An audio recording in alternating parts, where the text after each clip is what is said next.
92 વર્ષના ડોક્ટરનું રહસ્ય. રોજ સાફ કરો આ 4 અંગો અને રહો 100 વર્ષ સુધી યુવાન. જરા વિચારો, 92 વર્ષના એક વૃદ્ધ ડોક્ટર જે આજે પણ રોજ હોસ્પિટલમાં ઊભા રહીને દર્દી જુએ છે. ના થાક, ના નબળાઈ, ના કોઈ બીમારીની ફરિયાદ.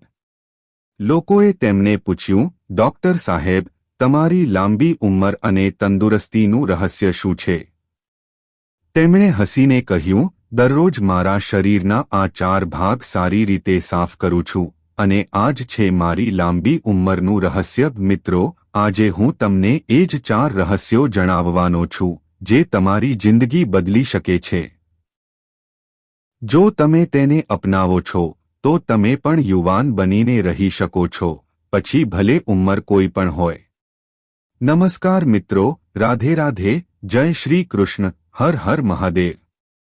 મિત્રો, આપ સૌનું સ્વાગત છે તમારી પોતાની ચેનલ ગુજ્જુ હેલ્થ ટિપ્સમાં, જ્યાં અમે વૃદ્ધાવસ્થાને વધુ સારી અને આનંદદાયક બનાવવાની વાત કરીએ છીએ.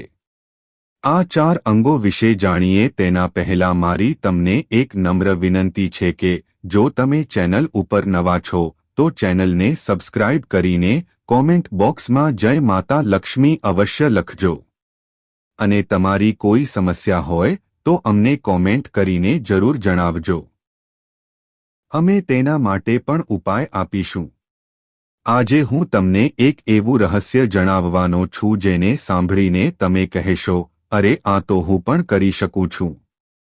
92 વર્ષના આ ડોક્ટરનું માનવું છે કે બીમારીઓ બહારથી નથી આવતી, પણ જ્યારે આપણે શરીરને યોગ્ય રીતે સાફ નથી રાખતા ત્યારે આપણે પોતે તેમને આમંત્રણ આપીએ છીએ. તો પહેલું અંગ છે આંતરડા. જી હા, આપણા શરીરનું સૌથી મોટું કામ કરનારું સિસ્ટમ છે આપણું પાચન તંત્ર.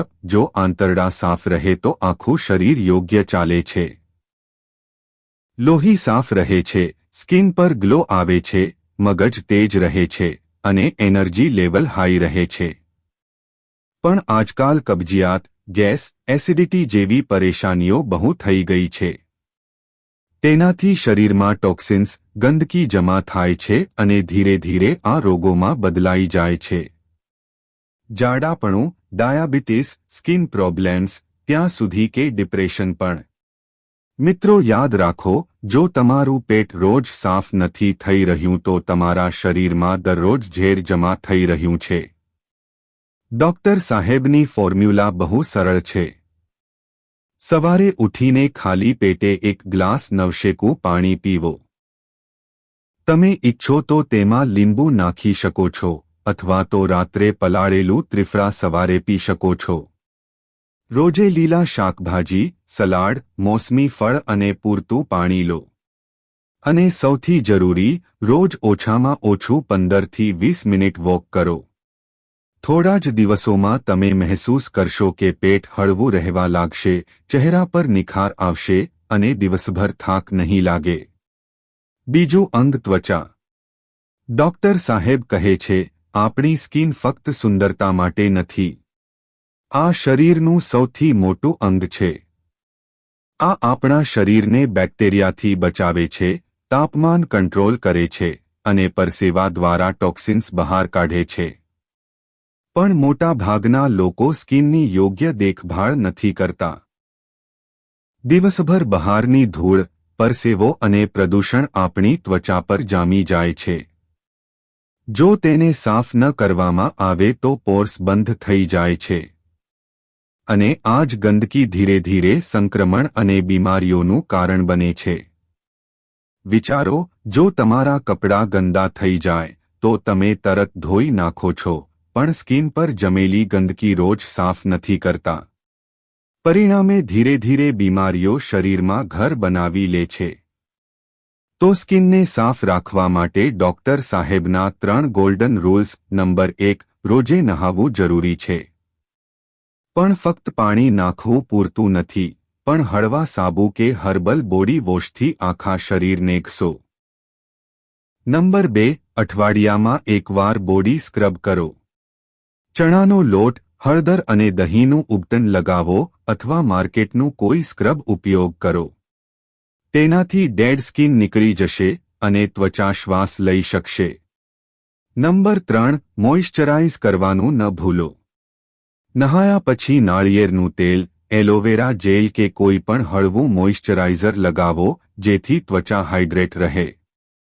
ડોક્ટર કહે છે જ્યારે ત્વચા સાફ અને સ્વસ્થ રહે છે તો ઇમ્યુન સિસ્ટમ પણ મજબૂત રહે છે.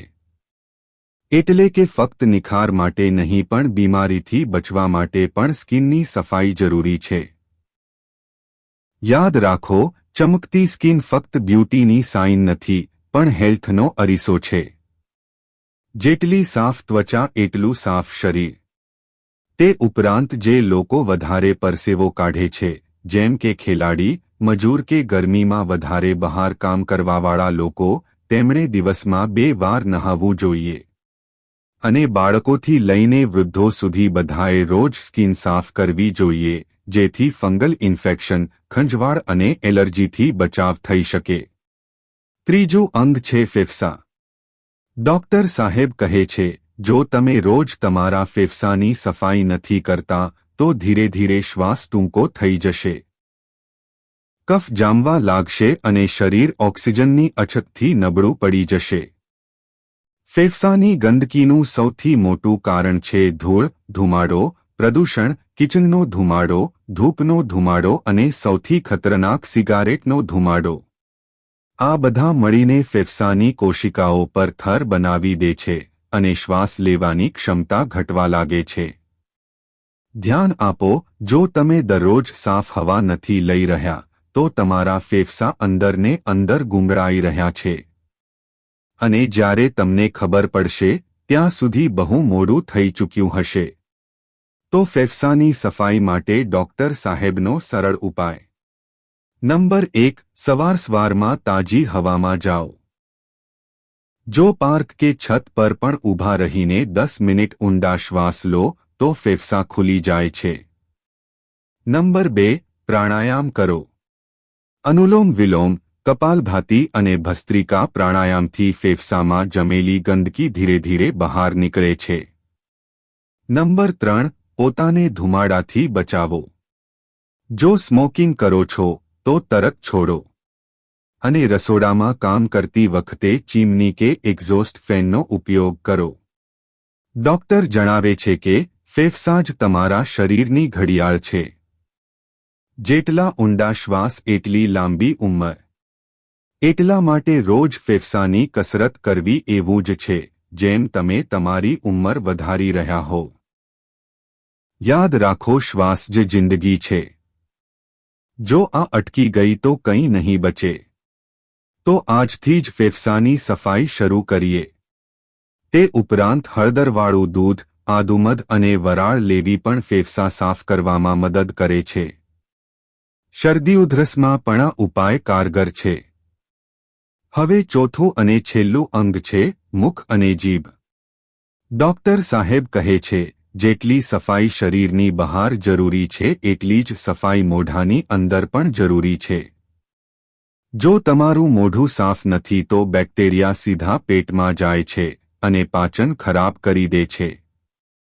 આપણે રોજ બ્રશ તો કરીએ છીએ પણ જીભને સાફ કરવાનું ભૂલી જઈએ છીએ. આ જ સૌથી મોટી ભૂલ છે. જીભ પર એક સફેદ પડ જામી જાય છે જેમાં બેક્ટેરિયા રહે છે. આ ન માત્ર દુર્ગંધ પેદા કરે છે પણ આ જ બેક્ટેરિયા આંતરડામાં જઈને એસિડિટી, કબજિયાત અને ઇમ્યુન સિસ્ટમ નબળી કરવાનું કામ કરે છે.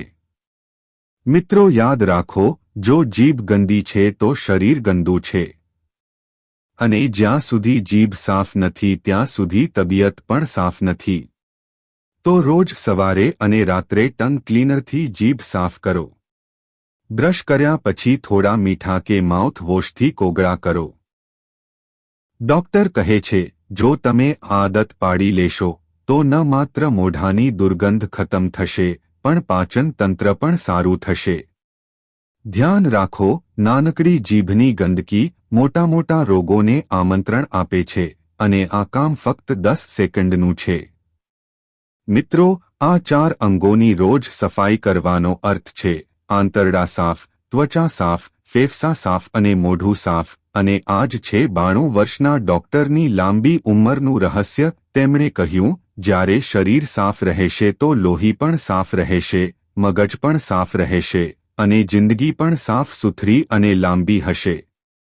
તો આજથી જ આ 4 આદતો શરૂ કરો. સવારે પેટ સાફ રાખો, ત્વચાને રોજ ધુઓ, ઊંડા શ્વાસ લઈને ફેફસા સાફ રાખો, અને જીભની સફાઈ કરવાનું ક્યારેય ન ભૂલો. મિત્રો, જો તમને આ વાતો ઉપયોગી લાગી તો અત્યારે જ વિડીયોને લાઇક કરો અને કોમેન્ટમાં લખો, હું આજથી આ 4 સફાઈની આદતો શરૂ કરી રહી છું, જેથી બીજા લોકો પણ પ્રેરિત થાય. અને હા, આ વિડીયોને પોતાના પરિવાર સાથે શેર જરૂર કરજો, કારણ કે તબિયત જ સૌથી મોટી સંપત્તિ છે.